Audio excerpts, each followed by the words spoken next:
Okay, so today we're heading down to the beautiful country of Colombia with my buddy, who we've done so many podcasts now, I can't even count. Oh, three at least, maybe more. Randy Lagman. Randy, how you doing, buddy? I'm good. I'm good. How are you today? Oh, I'm doing good. Just slowly waking up here, but yeah, really interested to dive in. You and I had a little conversation. We're having, we're going to talk about some of the cost of living, but there's a couple of big changes happening in Colombia that you mentioned that we felt it would be important to bring to the attention of anyone interested in retiring or moving down to Colombia. So we're going to dive into that.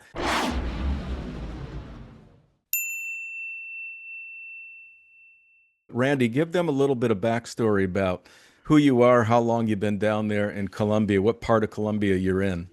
Sure. Yeah. Well, I retired. I retired in 2020, and we knew we were going to expatriate, so we moved here in 2021.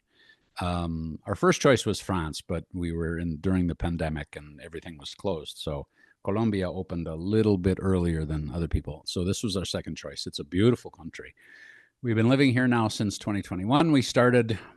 We had intended initially on getting a student visa and attending university because I had to learn the language anyway, right? So the problem is with the pandemic, everything closed. All of the universities closed, so that was not possible.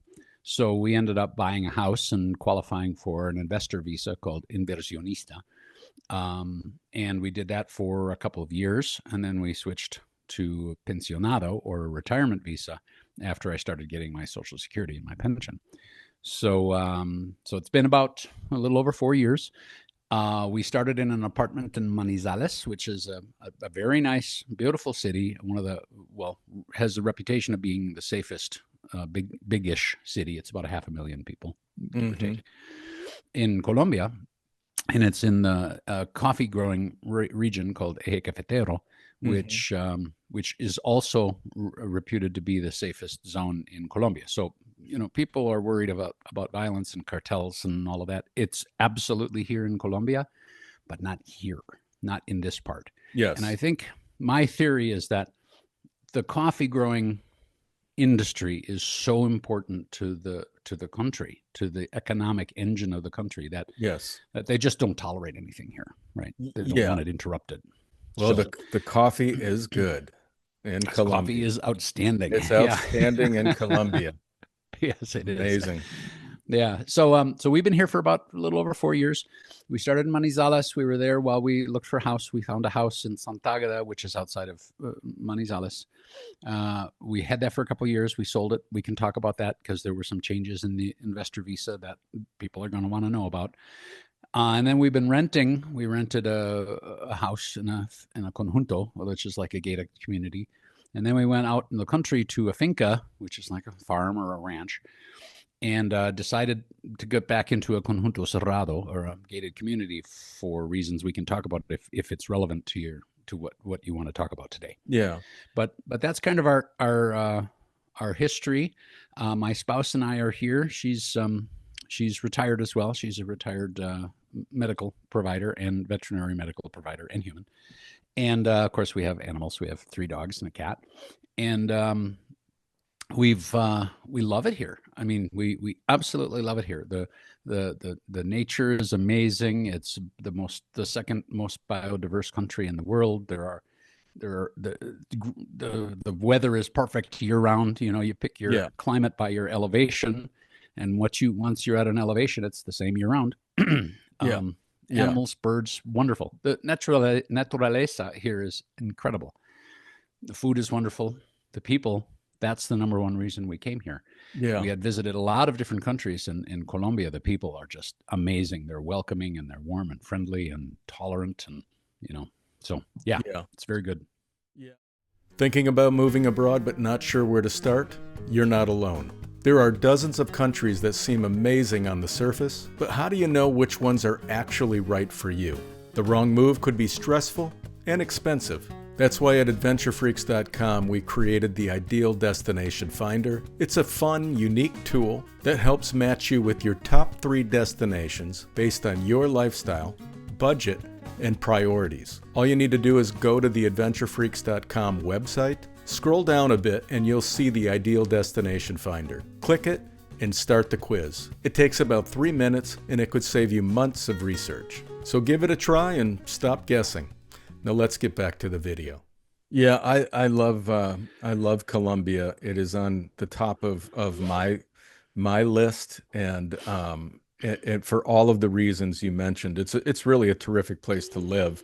That's why I'm interested in hearing what the changes are, because we heavily promote it. I also want to point out on our website at adventurefreaks.com, you are the country expert in Colombia.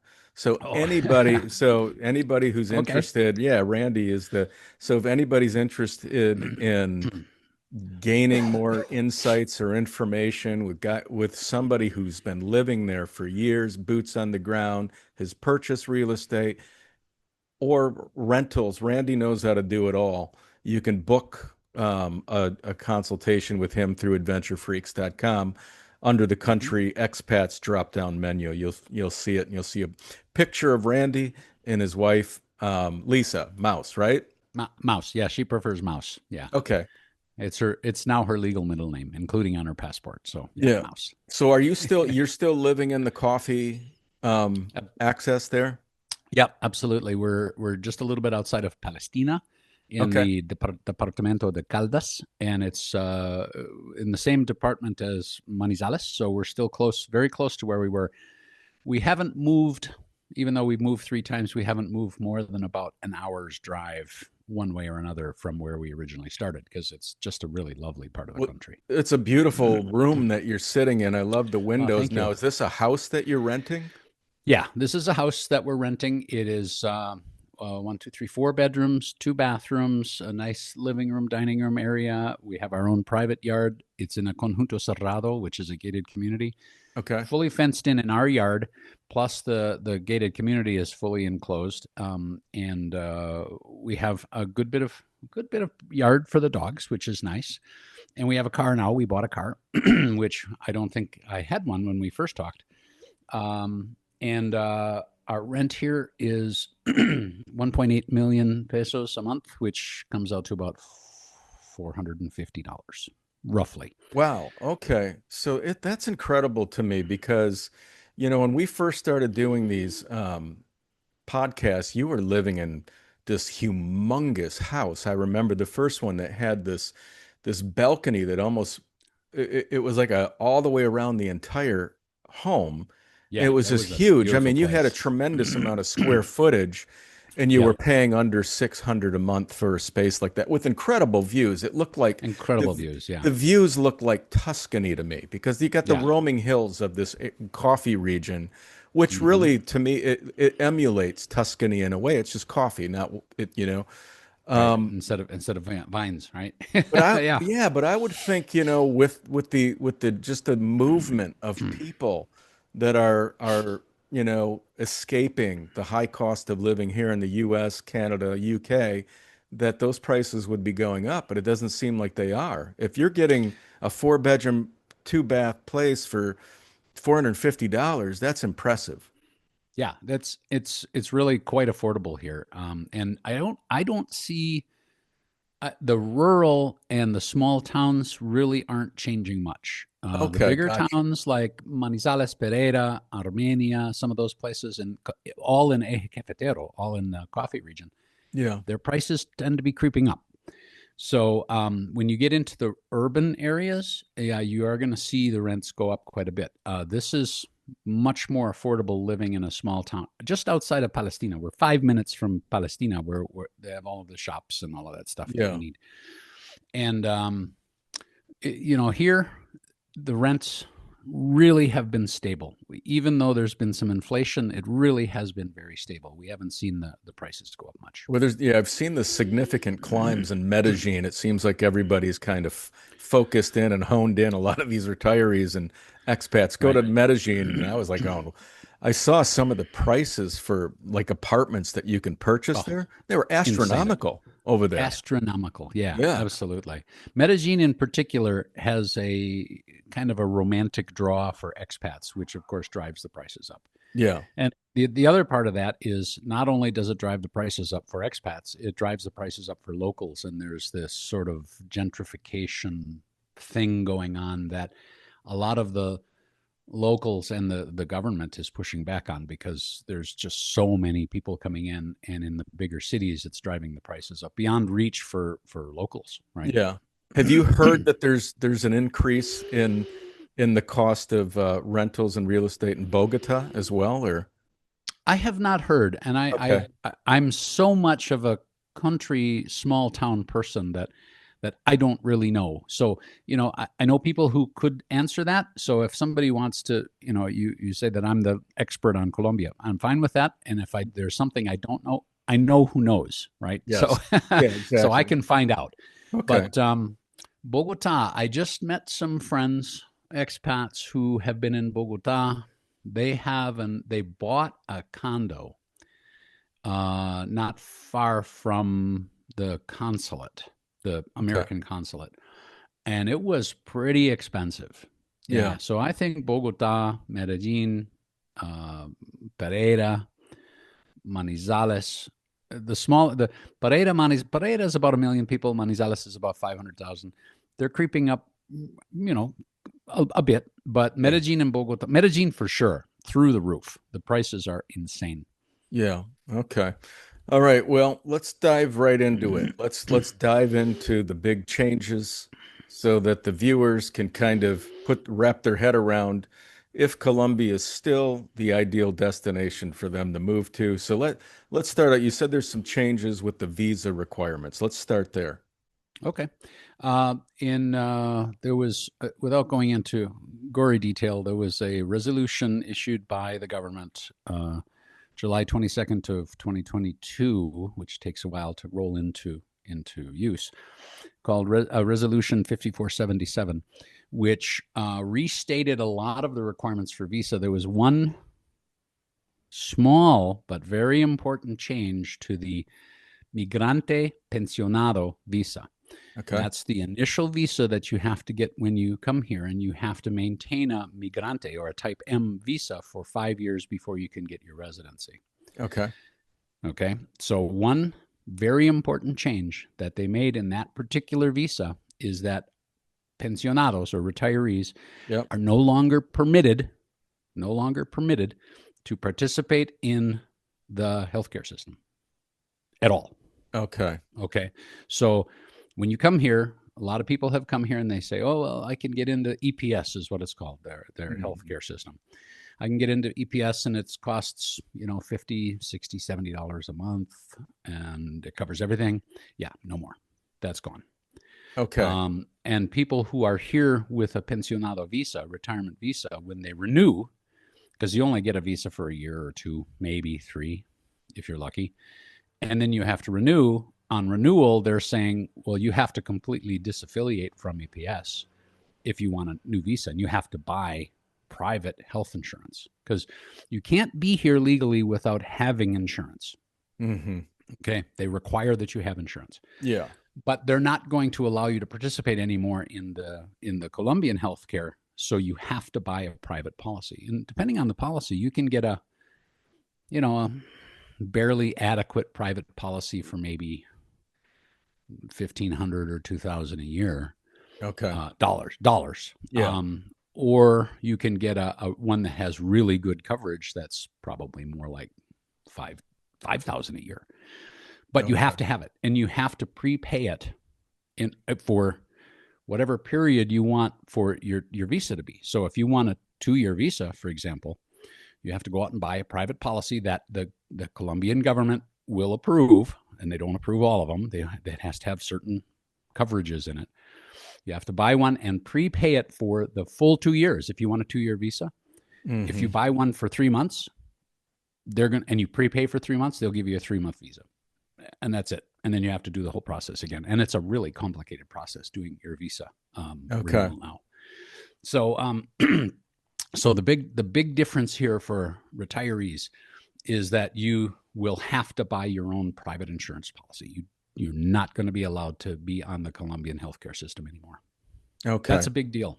And let's That's a put big that deal. into perspective because you've been down there for 4 years. How Right. and the one of the reasons and the big draw for Colombia has been their healthcare um, Hmm. system. It's an outstanding healthcare system. It is. I Yeah. think it's the best in South America. Yes, I Um, believe that's true. and By many ratings. Yeah. Yeah, by many ratings. So a lot of people move to Colombia for that, and you got a lot of English-speaking doctors, many of which studied in the United States. So Right. here's so let share with the audience how much you've been paying, you and your wife have been paying per month with for comprehensive health care in Sure. Colombia. Yeah. Now, by the way, the concept of many English speaking doctors, I would be cautious with that. Okay. We've had a lot of doctors that didn't speak any English at all. Oh, So okay. Interesting. Okay. the Spanish is people who want to come to Colombia, unless they want to be in Medellin and be able to and they're able to pay those prices, Yeah. or Or Bogota. Pereira or Yeah. Bogota. If you're in a small area, even Manizales, which is 500,000 people, there's not a lot of English. Okay. So, Yeah. okay. So anyway, what have you been paying?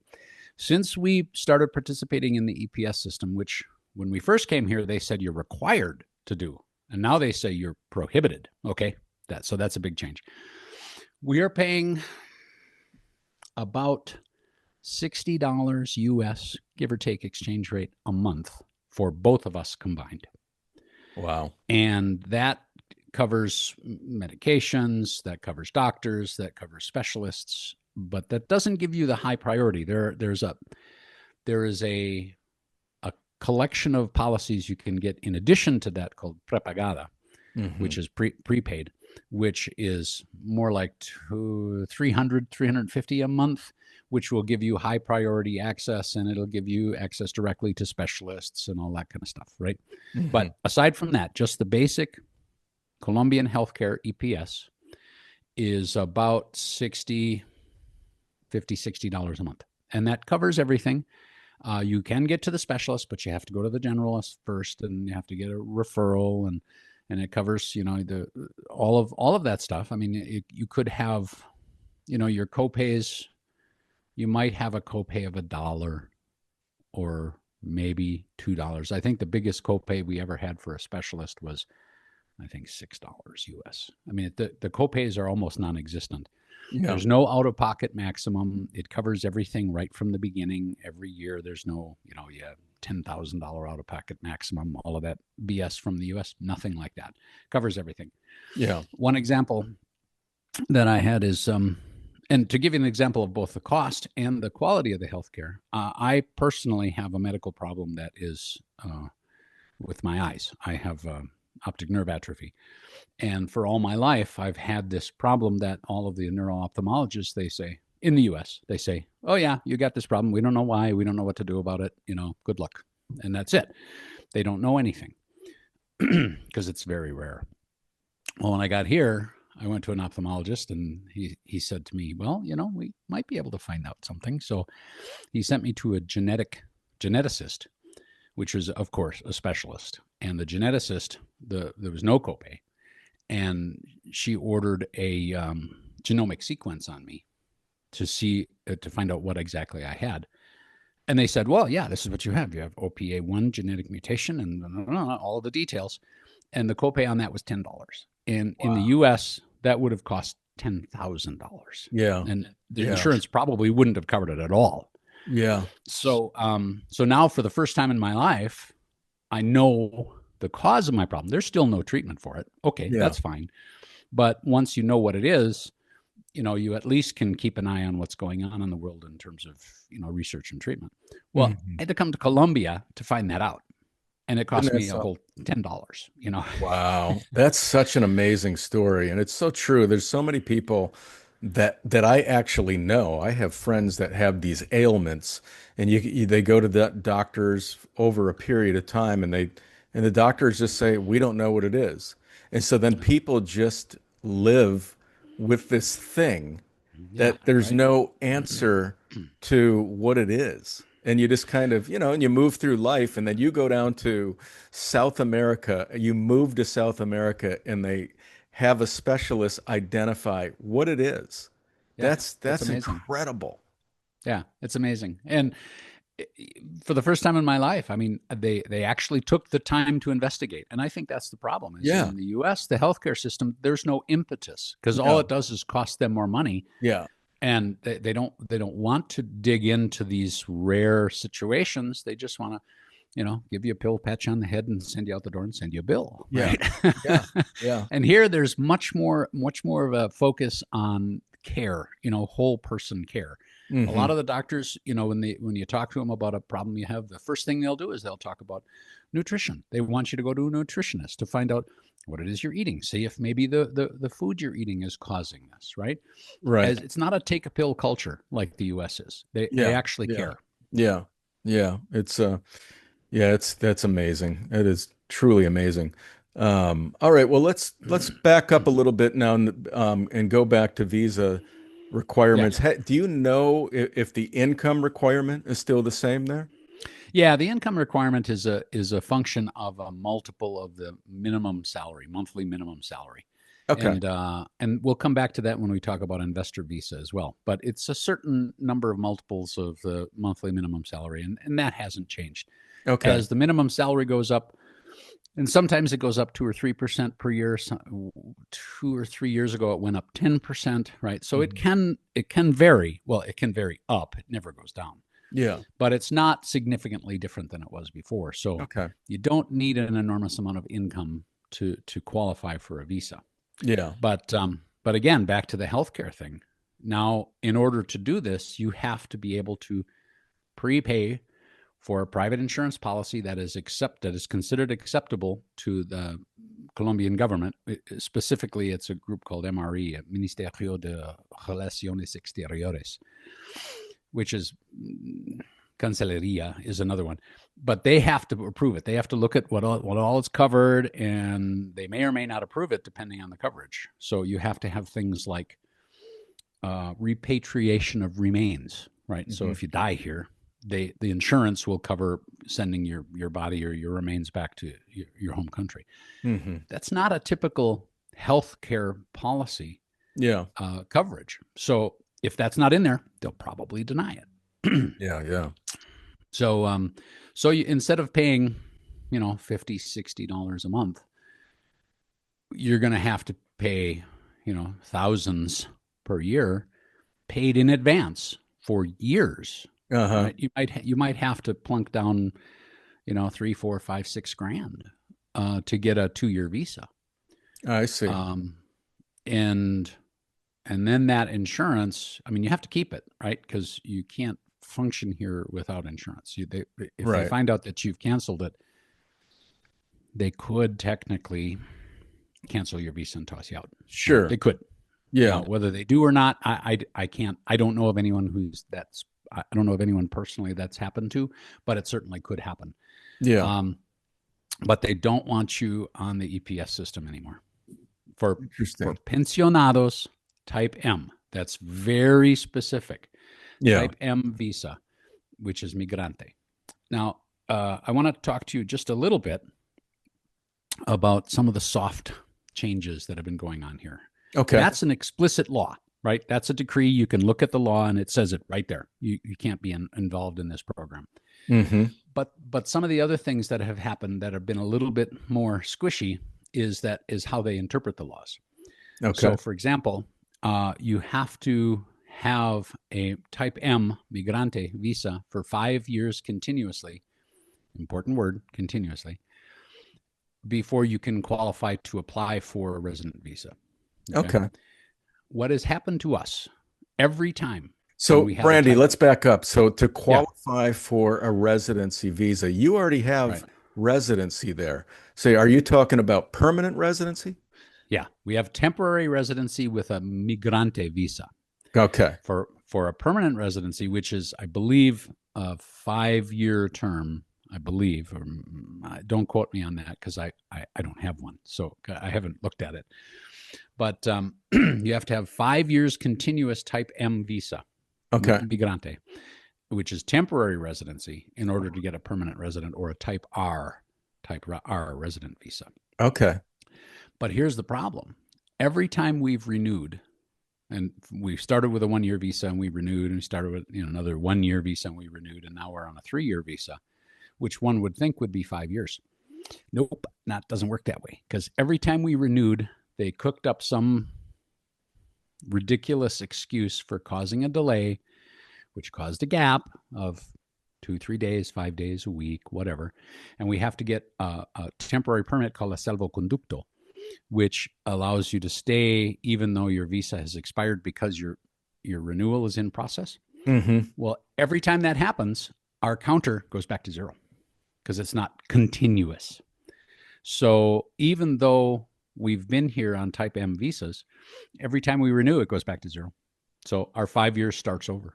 Interesting. And this sounds to me very deliberate, that they're trying to, throw tacks in the road, so to speak, to keep us from achieving a resident visa. So Interesting. Have you talked to a lawyer about that, an immigration lawyer yeah, there? I have. Yeah, yeah, And yeah. and And have they said that there's ways around it, or they could fight to make sure that you do bank the 4 years that you've already been there? they said just okay. Let me talk to you about another thing too. But yes, I have talked to a lawyer, and they said MRE has great latitude to apply the laws however they want. Okay. If you want to sue the government, we could help you, but Yeah. that's going to put you in the crosshairs, right? Sure. So basically, suck it up. I mean, it is what it is. But the other thing that I've talked to the attorneys about is there is a little bit of a contradiction, because the Colombian constitution says that anyone who is a resident here, temporary or permanent, has the constitutional right to healthcare, to state managed healthcare. Mm-hmm. Okay. So as a visa holder, I theoretically have a constitutional right to participate in the healthcare system. However, the law that they issued in July of 2022 says, as a type M pensionado, retiree visa holder, I'm not allowed to. Right. So there's a contradiction. And I Sure. talked to the attorney, and they said, yep, it's not legal, but you want to sue them? I mean, Yeah. it would take years to sue the government. You probably would be deported before that would happen, because they wouldn't give you another visa. Yeah. So, you really don't have a lot of recourse. Sure. Yeah. Yeah. It's an interesting predicament. So what is the benefit of becoming a permanent resident as opposed to just having temporary residency? Well, the big benefit is that you now can participate in the state-run healthcare, because they only put that restriction on the type M or migrante, temporary resident I see. visa. Okay. Specifically only type M retiree. That's the only one that they changed, to the best of my knowledge. I haven't read all of them. It's all in Spanish, right? So Yeah. I often only read what's applicable to me.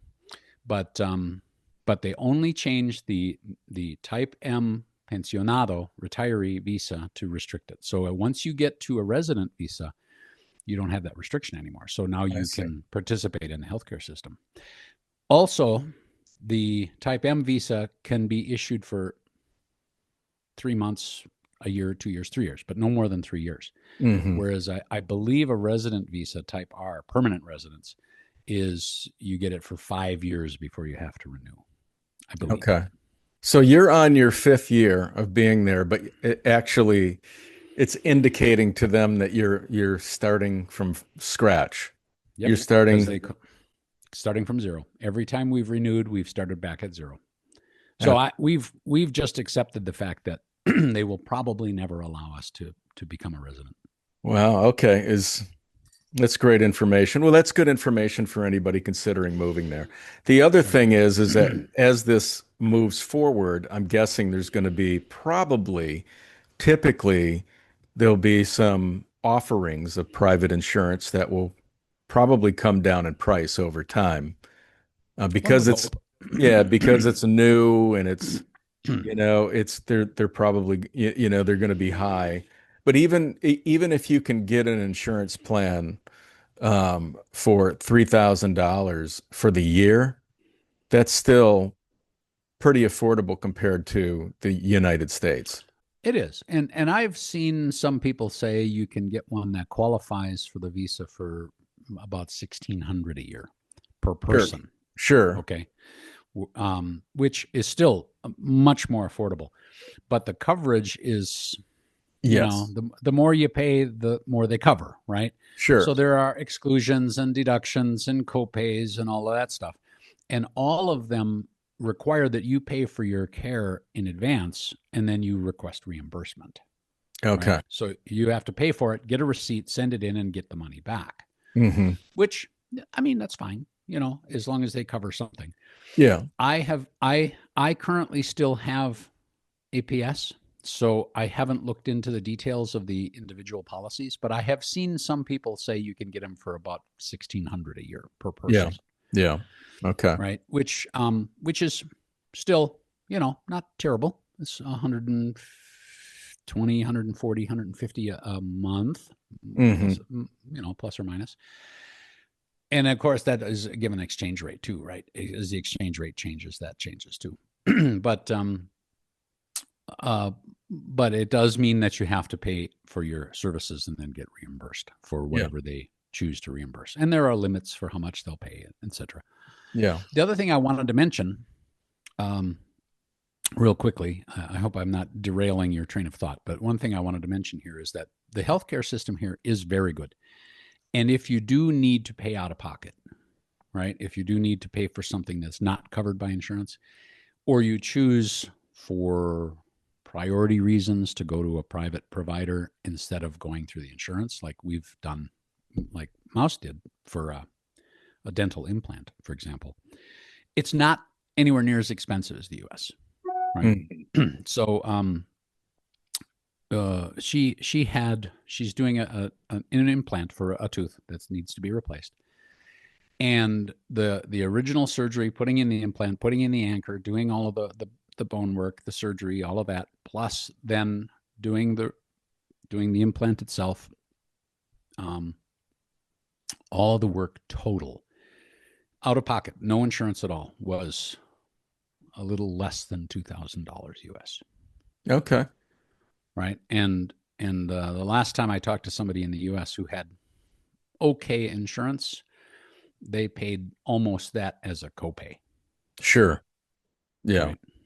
So it's the medical care here is very good, and if you do choose to pay for it out of pocket, it's really not that expensive. Hmm. Right. So that's the good part of the story. Yeah. Yeah. So even if you do get a private insurance policy that the coverage is sort of meh, right? Sort of so, it's probably still not going to be terribly expensive. Not like the US. US is insane. The prices of healthcare in the US is insane. They are insane. Yeah. That's for sure. Since we're talking about visas, there's another soft change that relates to an investor visa. Because if some of Okay. your viewers want to come in and say, well, how about if I buy a house and and spend enough and invest enough to qualify for an investor visa? Now, the investor visa, by the way, is not restricted from healthcare. Okay, so they Okay. can participate. It's only the retiree visa that's been reduced. There are a Interesting. couple of other changes too, but Yeah. not as important as that one. Okay. But if you're gonna do an investor visa, it's 350 times the monthly minimum salary here, Okay. which is right now 1.6 million. So 350 times 400, 130,000 ish dollars US, give or Okay. take. You come in here, you buy a house.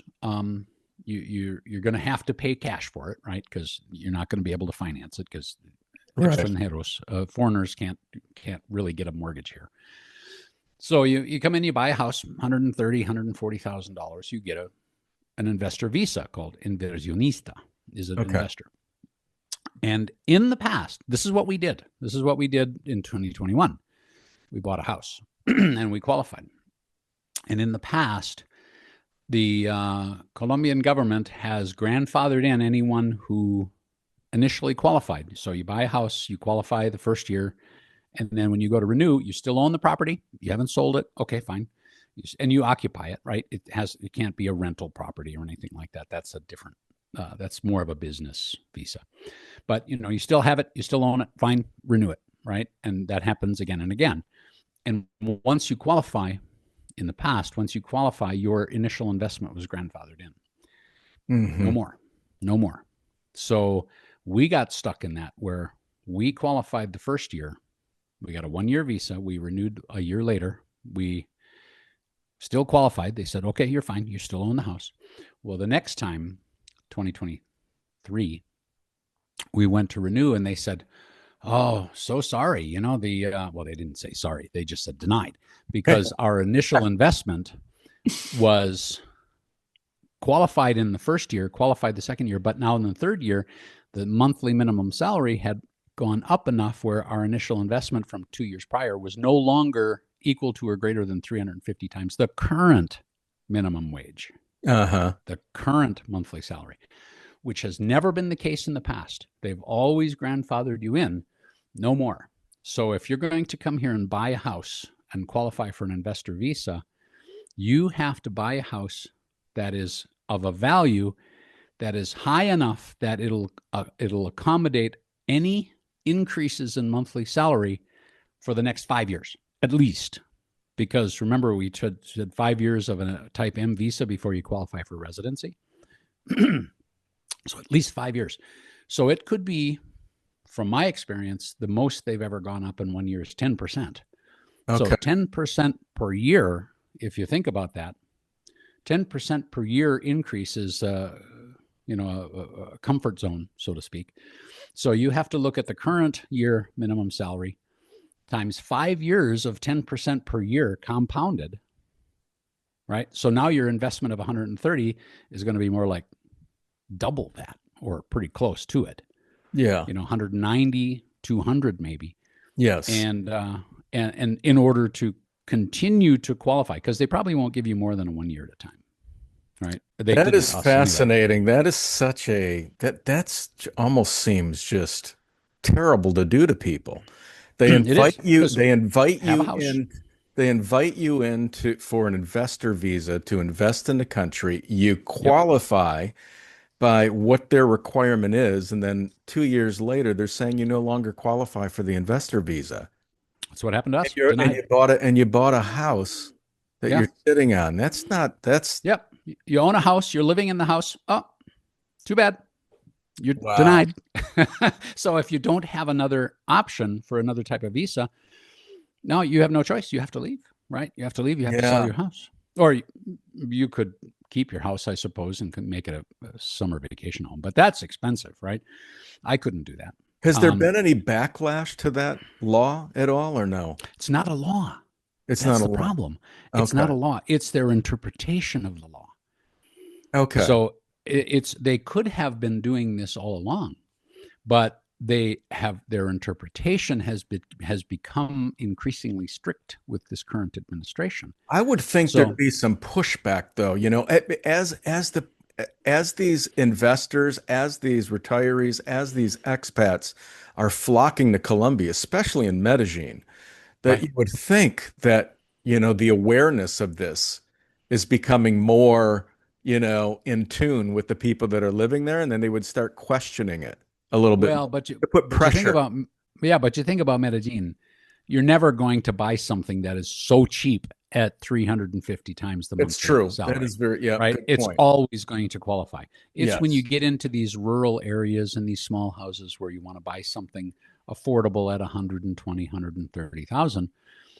That's those are the people who are going to be screwed by this. I see. Now, and Yeah, and good there's point. one more aspect to this that's really critical because I was denied. We were denied. Say no, you don't qualify, which surprised even our attorneys. They said this never happened as far as we've known.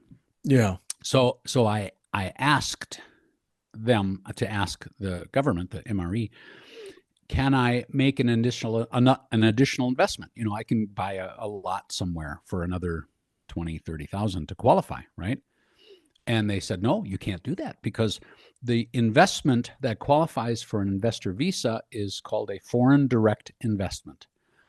And a foreign direct investment it only exists when you're not yet a tax resident. So the moment you become a real estate owner, you are now officially a tax resident, and any future investments do not qualify for a visa. So I couldn't even, they wouldn't even let me invest more to qualify. They said, no, denied. So then you had to go to the retirement visa. You had to And switch. fortunately, around the same time, about 3 or 4 months before our visa was due, that was denied, I started my Social Security, right? Okay. So I was fortunate to have my Social Security that was sufficient to qualify for both myself and my spouse Hmm. to get a pensionado visa. Right. But that was just by dumb luck, right? Yeah. That was timing by dumb luck. Had we not had that pension starting at about the same time, we would have had to leave, Wow. and they don't care. Yeah, yeah. So I think to qualify in Colombia, it's $1,000 that you got to prove income per month for an individual.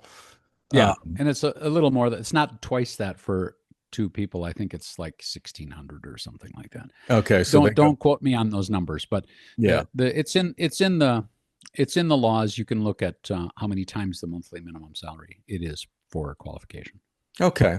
So those are some really great points that you brought up, and it gives the viewers some really good information to think about when moving or retiring to Colombia. Is there anything else you can think of, Randy, that we didn't cover that's Well, be important? from a visa perspective, there's just this general attitude, it seems, that I've been feeling from a number of the local expat groups or people who are already here, that there's this general pushback against foreigners. That the Colombia has adopted a very negative attitude toward foreigners, and they're making it increasingly difficult to qualify for several types of visas. Hmm. And a lot of people are feeling that it's more expensive, it's more difficult. They've added things like you have to have an FBI background check, which is fine. I don't care. I Yeah. mean, that's reasonable. But they've been, it used to be that they only required for the last 3 years of residency. So if we've lived here for, 4 years, we only need to do a background check for Colombia. Not anymore. It doesn't matter how long you've been here. You have to have Colombia and your country of origin. So Hmm. so we'd have to go to the U.S. and get an FBI background check. So it's not that it's a bad requirement. I think it's fine. But the Yeah. problem is they're making it increasingly strict every year. Every time somebody reports their experience on doing a renewal, it's been increasingly strict, increasingly difficult, increasingly costly, Yeah. which to me belies a general attitude on the part of the Colombian government of really not wanting foreigners to be here. Now, one could say, many have said, that they blame it on the current administration in the U.S. because the U.S. is so anti-immigrant that they're retaliating. That this all started long before the last election, right? So I don't think that's the case. Yeah. So It's happening all over. it is, It yeah. is happening all over. So it's happening in parts of Europe. Mm-hmm. Italy, was once you just needed to prove an income of 35,000 a year Mm-hmm. and then slightly a bit more for your dependent.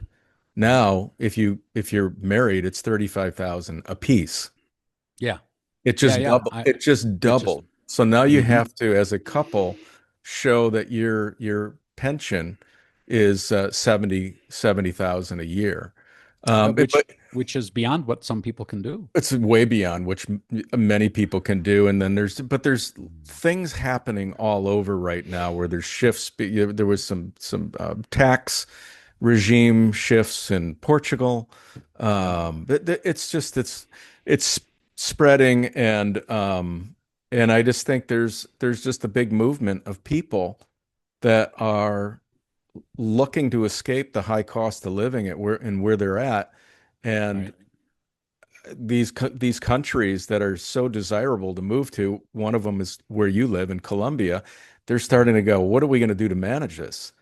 Yeah. And Well, then I think it's like, if you think about it, we want to prevent the retirees, the pensionado visa retirees that are coming here from mhm. jumping on our public healthcare system because it weighs it down. They're the ones who use it.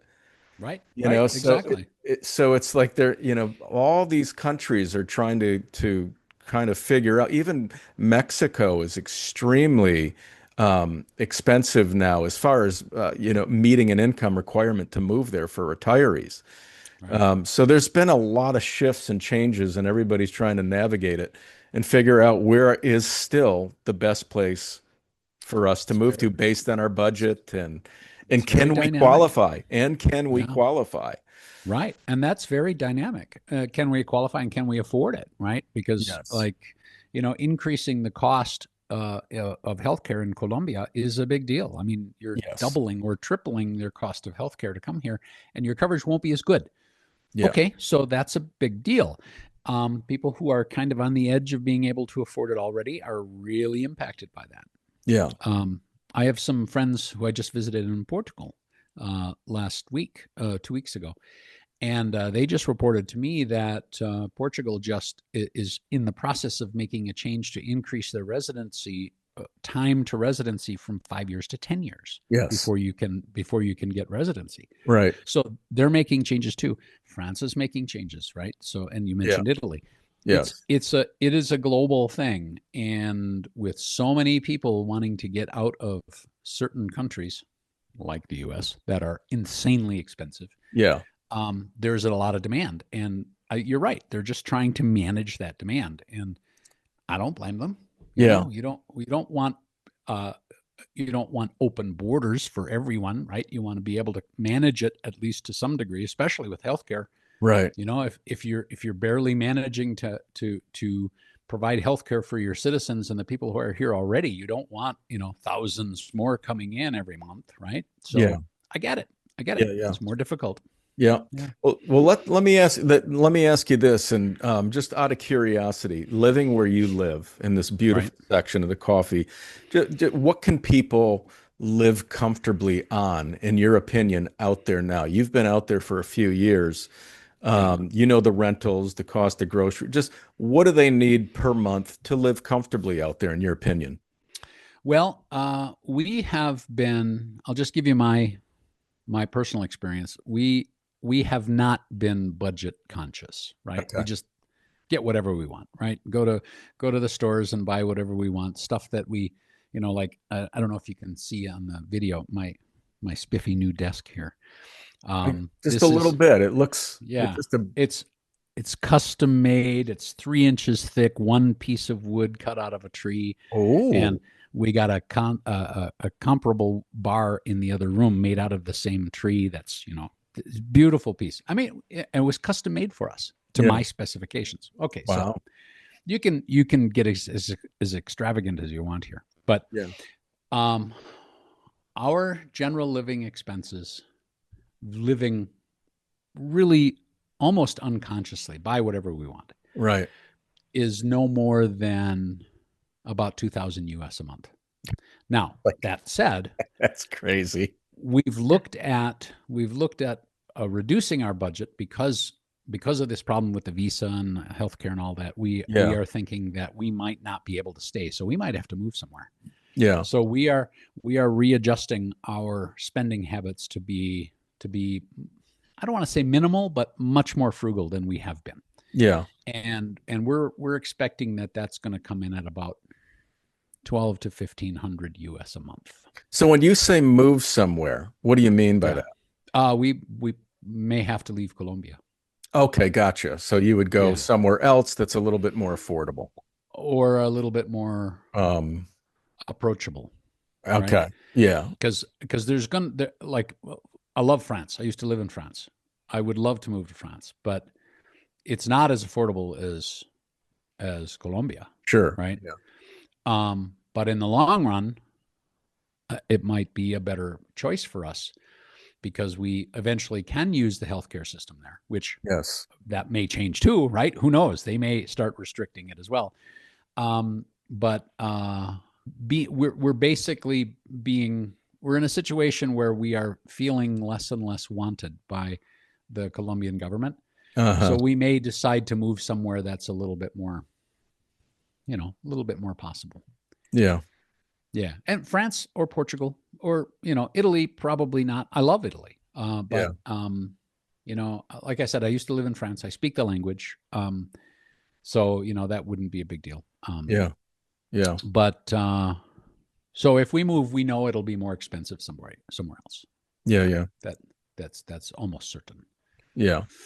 So Okay. so it's I think we're going to go in budget mode, and we can probably do that for 12 to 1500 a month In Colombia there. in Colombia. Yeah, Yeah. yeah. Interesting. You might have to For cut two out people. you might have to You know cut what? out the wine, right? The Well, I wine. might. The wine here. We can get Portuguese wine here really affordably. It's amazing. You know what our number one biggest expense is? Hmm. Dog food. Wow. Yeah, dog food. And you That's the have you biggest. have three dogs, right? We have three dogs and a cat, and our dog food costs are more than what we eat because you have to buy decent dog food. You can't buy crappy dog food Yes. because you are what you eat, right? Yep. So to get halfway decent dog food here, it's really expensive. So Interesting. that's our number one expense Yeah. for Okay. three dogs. Yeah. All right. Well, Randy, that's, is there anything else you can think of you want to share before we go? Uh, one real quick comment, and this is not a plus or a minus. It's just a fact, right? If you're going to come here and drive, I would suggest you come here and observe for a while. Driving here is very sort of organic. They have great rules, but none of them are ever enforced, and none of them are ever followed. Yeah. So if you constantly expect the absolute worst from the driving public, you'll rarely be disappointed. So driving here is insane. If you're used to driving in something like India or somewhere like that, you'll be fine. But coming from the U.S. to here, the driving is almost crazy Yeah. busy. Yeah. Interesting. So that's one thing. Mhm. So the public transportation here is good. Mhm. I would suggest that if somebody is going to move here, they plan on using public transportation for the first 6 months, a year, just to sort of see what's going on, and then think about getting a car or renting a car. So Mhm. that's one thing. The people here, I still have to tell you, the people here are amazing. They're warm and welcoming. They're tolerant of our Spanish. When we came here, I knew about 25 words of Spanish. So, which is one of the reasons why we were going to go to university, right, to learn. Yeah. Never happened. So I've been doing online stuff, and we found a Colombian teacher to come to our house and teach and stuff like that. And my Spanish is quite good now, but you really have to have Spanish, especially if you're going to be outside of Yeah. Medellin or Bogota. Yeah. Even Of course. Manizales, we in the 4 years we've been here, I think we've met maybe 10 or 15 people that speak any English at all. Wow. Right. So it's just, you really have to accept the fact that you're going to have to learn. Yeah. Well, you live off the beaten path. You live way out in the coffee triangle where a lot of people don't. They want to live in the cities, and you're going to Well, see a lot of expats and a lot of English speaking, but then they yep. never learn how to speak Spanish because they're always Well, that's the balance, right? And right. now being trilingual myself, I can tell you that the best window into the culture of a new country is their language. Yes. And you will learn so much about the people and the culture just by learning the language and learning to interact with them, so Yeah. much more so than if you stay in your little enclave of expats. Yeah, yeah. Very, very true. Well, Randy, thanks again, man, for it's great seeing you. Thanks for taking the time to do this and share Sure. all of these updates with our viewers. If you need any more additional information, you're interested in moving to Colombia, you can reach out to Randy through our adventurefreaks.com website, and it'll be in the Absolutely. description below as well. All right, Randy. Well, you have a great rest of the day, and I'll talk to you soon. A pleasure as always. Have a great day.